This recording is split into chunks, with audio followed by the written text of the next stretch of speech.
Hey there, comic fans! Welcome back to Comic Yahud. Today we're diving into Chapter 1 of Tintin and the King Ottokar Sceptre. Let's get started. Tintin strolls through a sunlit park, his trusty companion Snowy trotting beside him as he clutches a yellow envelope. The morning is peaceful, and they enjoy the serene surroundings together. As they continue their walk, Tintin suggests taking a moment to rest on a nearby bench, appreciating the gentle rustle of leaves around them. Snowy eagerly follows, his tail wagging in agreement. Approaching the bench, Tintin notices a briefcase left behind, its presence stirring curiosity.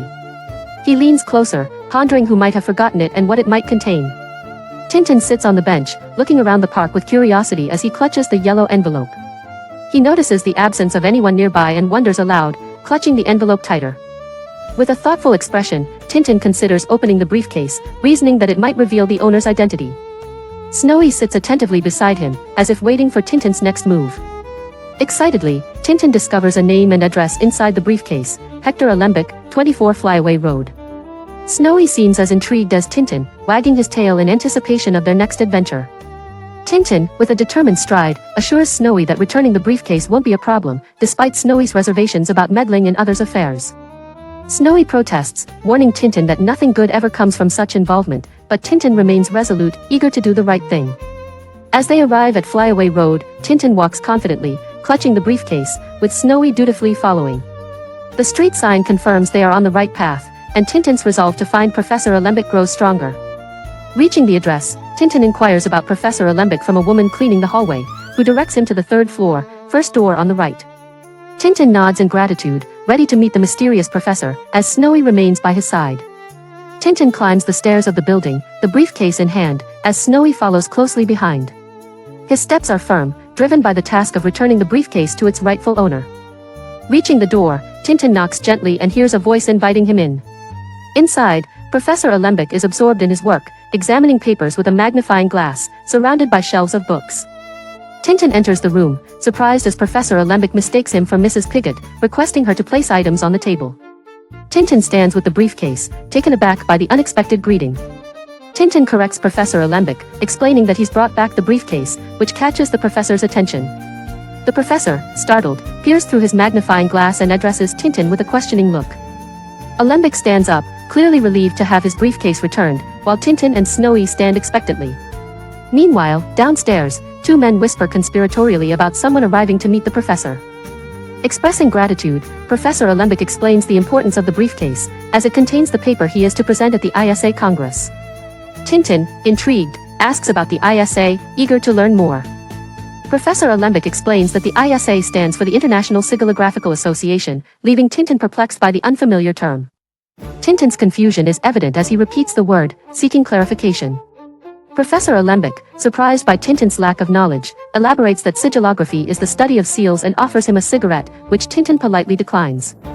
The professor's enthusiasm shines through as he describes the subject as fascinating. Professor Alembick, while inviting Tintin to see his collection, drops his cigarette butt, which lands on Snowy. Startled by Snowy's sudden yelps, the professor looks on in surprise. As Professor Alembick hurriedly apologized for dropping his cigarette, Snowy glared at him indignantly, the singed spot on his fur still smarting. Tintin, half amused by the scene, reassured the professor as they carried on their conversation. Professor Alembick eagerly shows Tintin his prized collection, pointing out the seal of Charlemagne and others belonging to historical figures. Tintin listens intently, marveling at the rare artifacts laid out before him. The professor reveals the most intriguing piece, a seal of Ottokar IV, discovered by chance in Prague. Tintin, captivated, responds with a curious, "Oh," as he leans in for a closer look. Professor Alembick holds up a seal, its intricate design catching the light as he explains its rarity and significance. Tintin's eyes widen as he examines the seal, feeling a mix of awe and curiosity about its origins. The professor explains that the seal is one of the few known from the country of Moldavia and expresses his intent to travel there to explore further. Tintin listens intently, sensing the professor's determination to uncover more about these historical artifacts. Professor Alembick mentions the Moldavian ambassador's promise of letters of introduction, hoping it will allow him access to the National Archives. Tintin, politely declining another cigarette offer, inquires about the professor's departure plans, eager to learn more about the impending journey. Professor Alembick expresses his need for a secretary to handle the intricate details of his journey, mentioning hotels, passports, and luggage. Tintin listens thoughtfully as Snowy, ever curious, follows the conversation with interest. Noticing Tintin's newfound interest in sigillography, Professor Alembick offers to send him a booklet titled, How to Become a Sigillographer. Tintin, touched by the gesture, thanks the professor warmly for his kindness. Meanwhile, elsewhere, a man urgently instructs another to intercept someone on the stairs, hinting at a secretive plot. The atmosphere shifts as the urgency of their mission becomes apparent, adding a layer of intrigue to the unfolding events. Tintin descends the staircase, his footsteps echoing softly as Snowy trots eagerly beside him. A man waits at the bottom of the stairs, clutching a watch with a tense expression as he whispers, "Steady. Here he comes." His eyes are fixed on Tintin's approach, the click of the watch marking an unseen moment. As Tintin reaches the last few steps, he notices the man, who quickly averts his gaze. Tintin's curiosity is piqued, sensing something amiss as the man fumbles with the watch.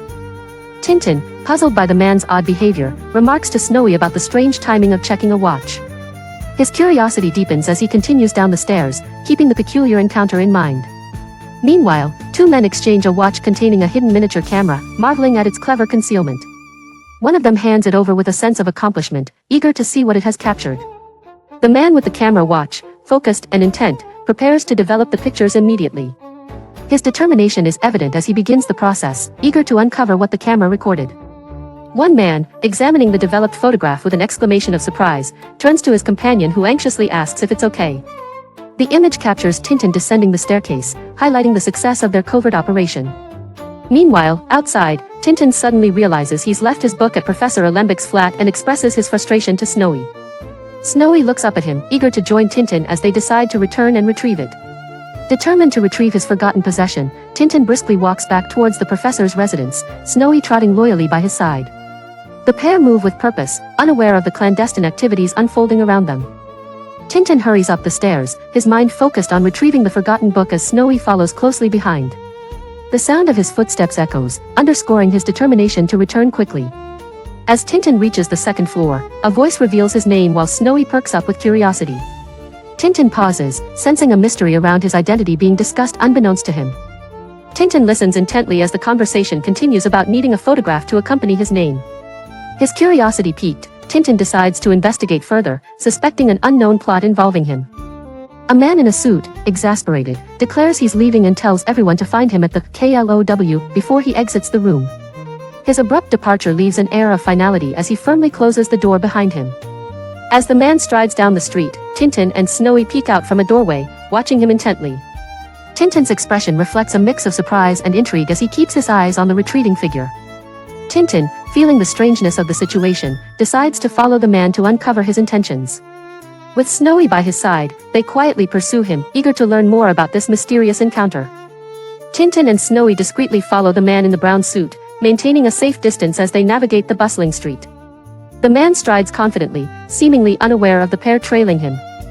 The man in the brown suit approaches a building with a sign that reads, KLOW, in bold letters, hinting at its significance. Tintin, observing from afar, notes the building's entrance with curiosity and a sense of purpose. As Tintin catches sight of the Sildavian restaurant sign, he can't help but express his surprise, realizing this could be linked to the mystery they're unraveling. Tintin, feeling a sense of determination, decides to enter the KLOW building with Snowy at his side, ready to uncover more about the mysterious man. He confidently steps through the door, his curiosity leading the way. Inside, Tintin looks around the restaurant, puzzled by the absence of the man he was following, while a waiter notices him as a new customer. Snowy sniffs the air, as if searching for any clues about the man's whereabouts.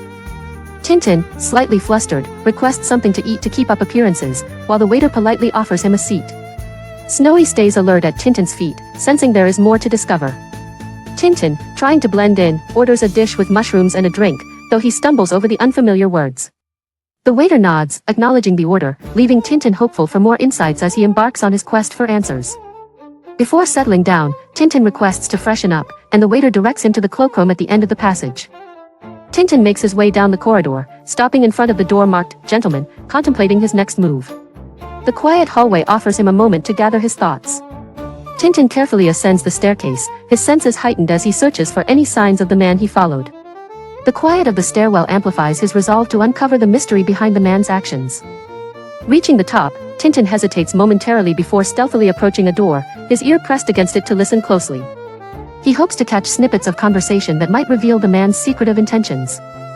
Tintin overhears a conversation mentioning Professor Alembick and the need to wait for embassy papers, causing him to furrow his brow in thought. Meanwhile, the waiter come from downstairs notices Tintin's presence, his expression one of surprise. Suddenly, a sharp cough startles Tintin, causing him to whip around in surprise, his hand frozen on the doorknob. An exclamation escapes his lips as he realizes he's been caught in the act. The waiter stands at the foot of the stairs, pointing Tintin towards the correct direction with a polite reminder. Tintin offers an apologetic smile, explaining his misunderstanding as he descends the stairs. Back at the table, Tintin ponders whether the waiter heard him eavesdropping at the door, a hint of worry crossing his face. He resumes his meal, trying to maintain his composure amidst the uncertainty. In a dimly lit room, a waiter animatedly describes Tintin as the young chap with a funny tuft of hair and a dog, while a group of men listens intently. One of the men, with a knowing look, wagers 1,000 course that Tintin is the same fellow who thwarted Sporovitch's plan. Meanwhile, Tintin sits at his table, tapping a glass and voicing his concern about Snowy's whereabouts. His eyes scan the room, a mix of worry and curiosity etched on his face as he ponders Snowy's unexpected absence. Seeking to wrap up his meal, Tintin politely requests the bill from the returning waiter. The waiter, maintaining his usual demeanor, assures Tintin it will be brought shortly, as Tintin remains preoccupied with thoughts of Snowy's mysterious disappearance. And that wraps up this chapter.